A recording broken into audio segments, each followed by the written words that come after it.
Bu vodiyliklar jang qiladi ekan, jang. Mana hozirgina Perevoldan tushib keldik. Bu Perevoldan tushib kelayotganda shu darajada radar ko'p ekan.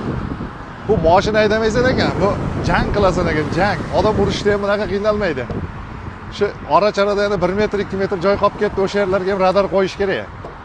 Kamiga bitta uchoq ham qo'yib qo'yibdi. Vodiy xalqi sizlarga rahmat, o'sha tomonga o'tib qaytayotganlar uchun. Vodiyning taksilariga alohida rahmat, ularga jo'natib qo'ying. Taksistlarni o'rniga o'zimni qo'yib ko'rdim. Ignani ustida o'tirganday borib kelyapti ular, viloyatlararo. Ishonasizmi shu narsaga? Ularning tirikchiligi shu. Ular shu bilan o'ylab o'qiyapti, shu bilan qizini o'g'lini kontraktini to'layapti, shu bilan to'y qilyapti, shu bilan uy qilyapti, shu bilan tirikchilik qilyapti. O'zbekistonda juda ko'pchilik taksistlikning orqasidan kun kechiryapti, yuk tashish xizmati bilan kun kechiryapti. Bu xabarda, bu sovuq xabarda srochno shofyorlarga tashlab qo'yilib, tayyordir. 1 yil oldin qonunchilikdagi ayrim normativ hujjatlar kamligi sababli multiradarlar yo'q qilingandi. Endi hozir shular mana tez kunda yana ishga tushar ekan.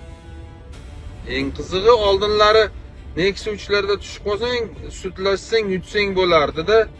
Endi yutolmaysan ham ekan, ursa bo'ldi, o'sha bal, o'sha jarima ketar ekan. Lekin sizga bitta narsani hozir sizdan so'ramoqchi edim, suhbatimiz davomida shu haqda aytdingiz. Ijtimoiy tarmoqlarda biz ba'zan haydovchilarga nisbatan biroz qo'pol muomalada bo'layotgan yo'l-patrul xizmati xodimlarini ham uchratyapmiz va qaysidir ma'noda ko'pchilikda savol tug'ilyapti. Ularga nisbatan chora yo'qmi yoki aynan fuqaroga nisbatan qo'pollik qilgan ichki ishlar xodimini taqdiri nima bo'ldi? Bitta misol doirasida men Zoir akaning fikrini bilmoqchiman. Esingizda bo'lsa, haydovchiga tasvirga olaver, bu videoni kerak bo'lsa uyda onang bilan tomosha qilasan mazmunida murojaat qilgan xodim haqidagi video tarqalgan edi. Shu xodimning taqdiri nima bo'ldi? Zoir aka boya savol bergan edim, javob berdingiz. Auditoriyaga ham menimcha qiziq bo'lardi bu narsa. To'g'ri aytyapsiz. Nafaqat ijtimoiy tarmoqlarda yo'l bezorligi sodir etgan haydovchilar, balki yo'l harakati xavfsizligi tizimidagi nopok bo'lgan, o'zini egallab turgan lavozimiga yarasha ish qilmaydigan, keraksa noloyiq bo'lgan xodimlarni ham aniqlab, ularni tizimdan bo'shatish bo'yicha bir qancha samarali ishlar o'tkazilyapti. Xususan Jizzax viloyatida xizmat olib borayotgan mana shu xodim bu gaplarni, ya'ni onang bilan birgalikda ko'r kerak bo'lsa uyingga deb noto'g'ri gapirib, tizimni sha'nini bulg'aydigan darajada ijtimoiy ichki ishlar organlariga bir salbiy fuqarolarimiz fikrini uyg'onishiga sabab bo'lgan harakatni sodir etganligi uchun aynan ushbu xodim ayni paytda lavozimidan ozod etilgan, yo'l harakati xavfsizligi xizmat tizimida ishlamayapti. Men videoni ko'rib hayron qoldim-da, evakuatorchiga vashi ko'rib jinni bo'lib qoldim-da. Men qarang, agar ko'rsangiz mana shu videoni, oka sizga murojaatda ko'proq onangni deb urishib ketyapsiz-da, shofir bilan. Shofir aytyapti, mashina yuradi, o'zim haydab olib boraman, shtrafnoy plashatkaga deyapti, gai evakuatorga orttiryapti. Evakuatorchi shunaqangi yopishyapti-da, men hayron qoldim ko'rib. Uni ham bola chaqasi bor. Oilasiga pul olib kirish kerak, go'sht olib kirish kerak, aka. Unaqa emas-da endi. Ishlash kerak ekan deb majburlab turib odamlarning pulini olmaysizlar-ku. Ozgina aql bilan ish qilinglar. Dakim tekshiramiz.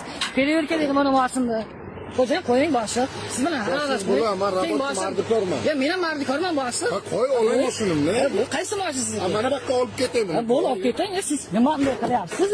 Siz nimaning gapini qilib qo'ying aka. Nima deyish kerak siz? Aka qo'ying. Mana hammasi birga urdi, mana ular ham. Noto'g'ri iltimos, mana turibdi degan aka boshqa javobini beradi. Qirladim, haydab boraman senkaga. Senkaga. Nima qilyapsiz? Nima qilyapsiz? Nima qilyapsiz? Rimini tortib.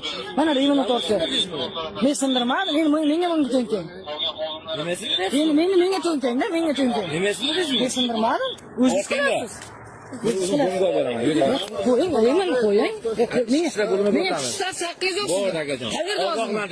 Siz nima qilyapsiz aka? Siz nima qilyapsiz? Bu forma kiygan sharmanda. Sal o'zingni bosib ol.